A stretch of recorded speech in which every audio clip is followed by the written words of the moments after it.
It's Friday, the 30th of August, 2024. Good morning. Welcome to the Starr Breakfast News.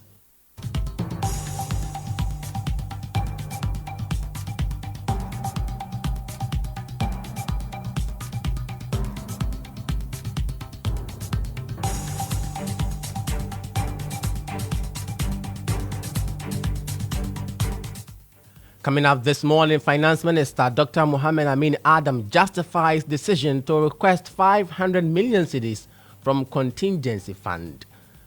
Also coming up, founding member of NPP Dr. Nyaho Tamaklo cautions EC against unprofessionalism, warning that its conduct in the upcoming elections could jeopardize the stability of the country. If we are not careful and certain things are not put in place, the Electoral Commission will walk us into disaster. Later in this bulletin, Majority Women Caucus threatened legal action against NDC parliamentary candidate for Ayawaso West Wogon, John Dumelo, over insinuations that incumbent MP Lydia Al-Hassan had a hand in the death of her late husband, Chirmaten Ejako. We've got details of these stories coming up shortly, but first, let's remind you of our affiliate stations across the country. Star News is coming to you live on Ultimate 106.9 FM in Kumasi, Empire 102.7 FM in Takrady, Zeps 95.9 FM in Zebila, Nissim 100.1 FM in Lamshao, MyStar Radio in the USA. Also live on Facebook on Star 1035 FM and on starfm.com.gh around the world. This is Star 103.5 FM. Star News. Informed, in depth, in touch. Many thanks to you for choosing the Star News. I am Nurein. Abass. To begin this morning, Finance Minister Dr. Mohammed Amin Adam has justified the decision to request 500 million cedis from the contingency fund, despite concerns raised by the minority and a section of the populace who cautioned Parliament to carefully scrutinize and ensure value for money before releasing the funds. Addressing the media in Accra on Thursday, Dr. Amin Adam said the request will follow due process. The contingency fund is established by the Constitution for purposes of responding to emergencies. And so when you have not budgeted for some activity and as a result of a crisis, you have to find money to respond to it without jeopardizing your fiscal targets. Then you need money from the contingency, which is also part of the budget, to be able to address those emergencies. And this is why we had to go to the contingency fund. But the process for accessing it is also well articulated in the Constitution. You go to the Finance Committee. That's exactly what we are doing. You heard the Minister of Finance, Dr. Mohammed Amin Adam. Now, in reaction, the Peasant Farmers Association has described moves by government to import 350,000 metric tons of maize and up to 150,000 metric tons of rice as part of measures to prevent the potential food shortages as embarrassing. According to a former executive director of the association, Dr. Charles Nyaba, government is using the drought as an excuse for the failure of the second phase of the Planting for Food and Jobs initiative. He spoke to Star News.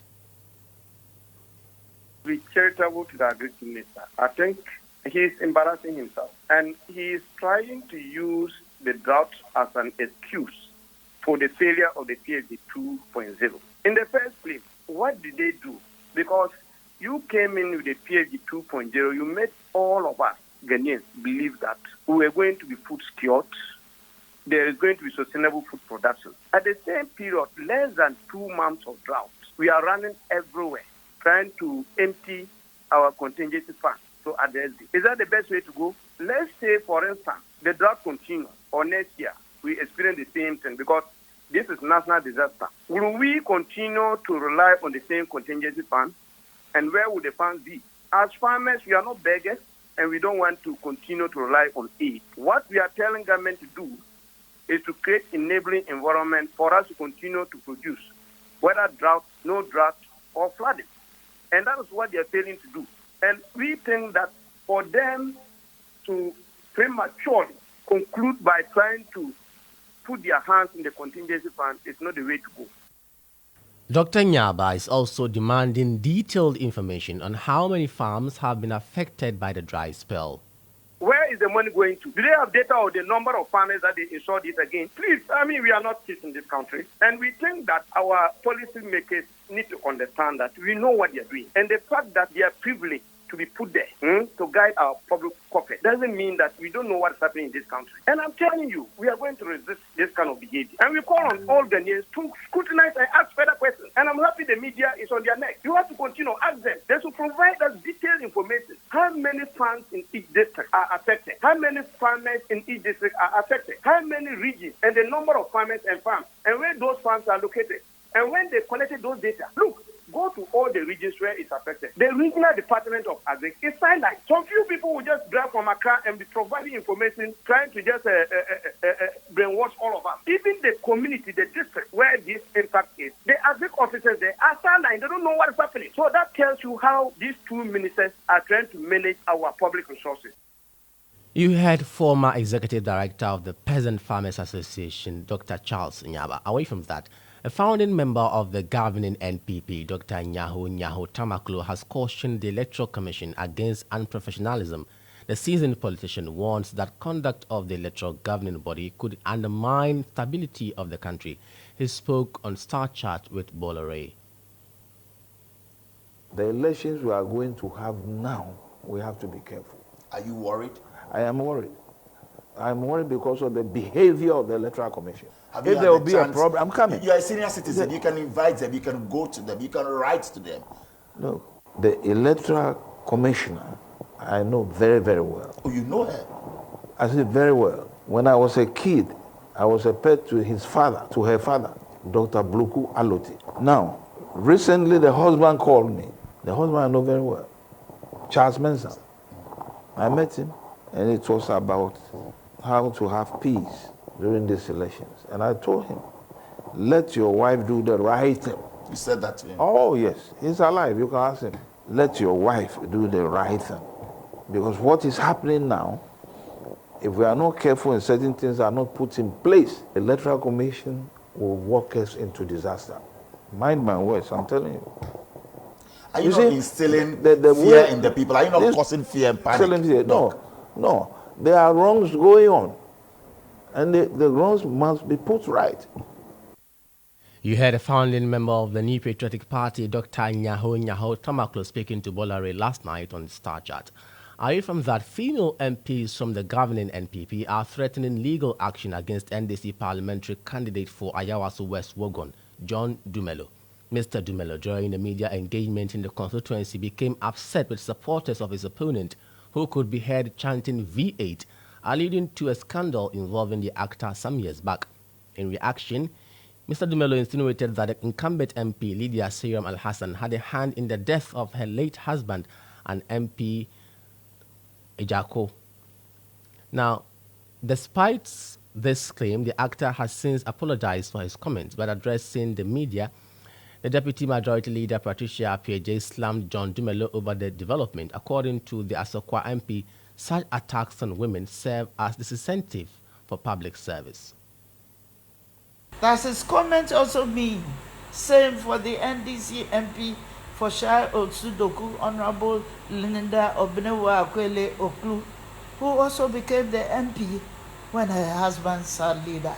The Majority Women's Caucus in Parliament stands resolutely with Honorable Lydia Seyram Al-Hassan in her pursuit of justice.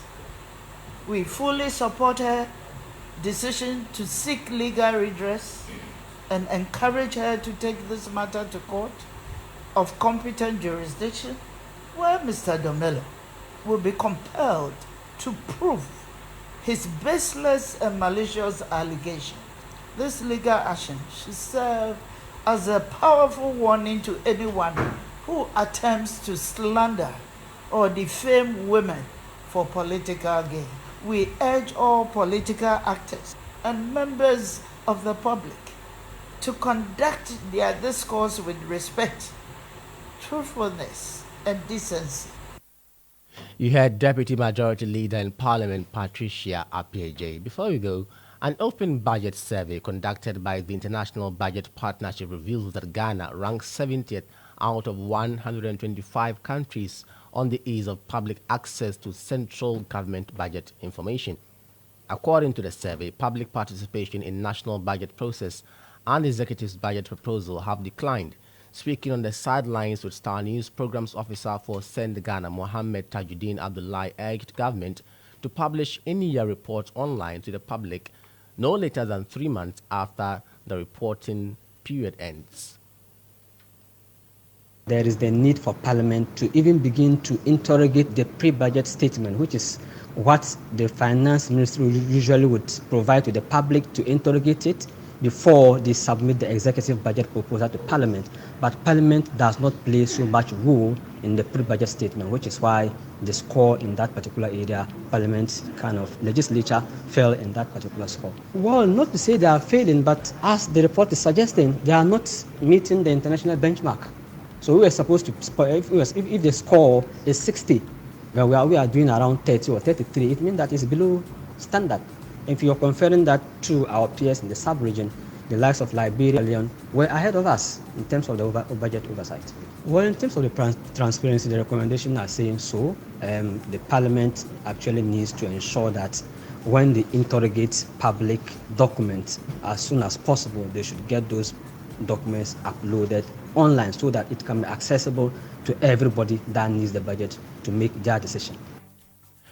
You heard Programs Officer for Send Ghana, Mohammed Tajuddin Abdullahi.